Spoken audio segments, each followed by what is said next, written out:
Nama saya Muhammad Falifa Faisa, saya berasal dari NIM G002566164, berasal dari kelompok B5.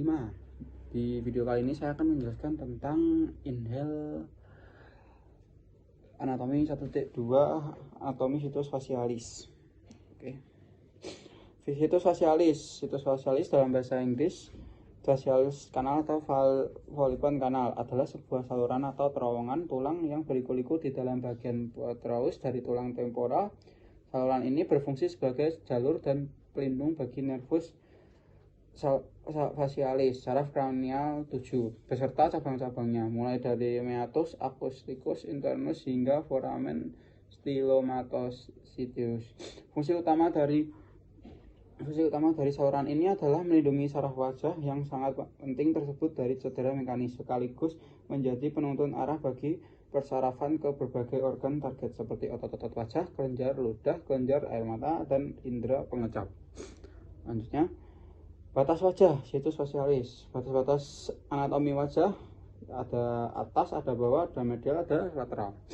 Yang pertama ada batas atas, terletak pada tepi bawah orbita dan bagian inferior arcus zygomaticus.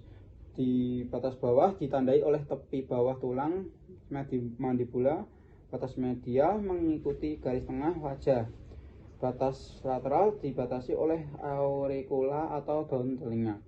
Lalu ada wilayah yang termasuk dalam situs facialis, meliputi pipi, hidung, bibir, dagu, kelopak mata, serta bagian bawah dahi. Daerah ini merupakan area utama ekspansi wajah dan mengandung banyak otot mimik serta struktur neurovaskular penting. Lanjutnya, struktur penyusun situs facialis. Lapisan penyusun kulit kepala. 1. Kulit. Lapisan paling luar yang relatif tipis kaya akan kelenjar keringat, terutama di daerah selain oksipital, kelenjar sebasia, serta folikel rambut yang padat.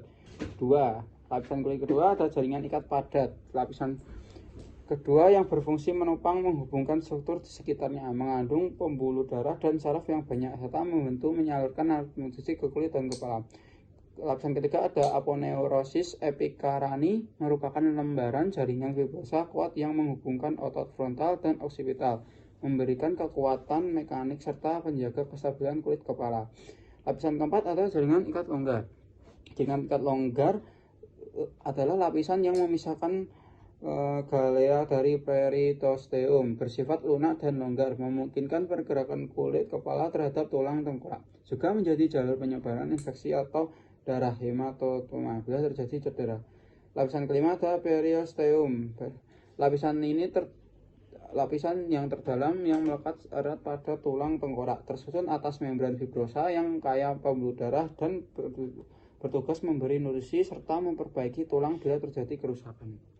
Selanjutnya, dinding wajah. Dinding wajah tersusun atas beberapa lapisan yang membentang dari kulit luar hingga otot dan tulang bagian dalam. Struktur ini meliputi kulit, jaringan lemak, skutan, otot wajah, saraf, serta tulang-tulang penyusun kerangka wajah seperti rahang atas, tulang pipi, hidung. Fungsi utamanya adalah melindungi organ di dalam rongga wajah, membantu proses bicara dan makan, serta berperan besar dalam pembentukan ekspresi wajah.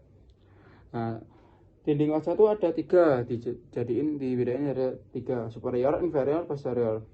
Superior itu di arcus superciliaris, inferior itu di margo inferior mandibula, posterior itu di auris atau daun telinga pada kedua sisi. Lalu selanjutnya, lapisan penyusun dari luar ke dalam. Yang pertama ada kulit.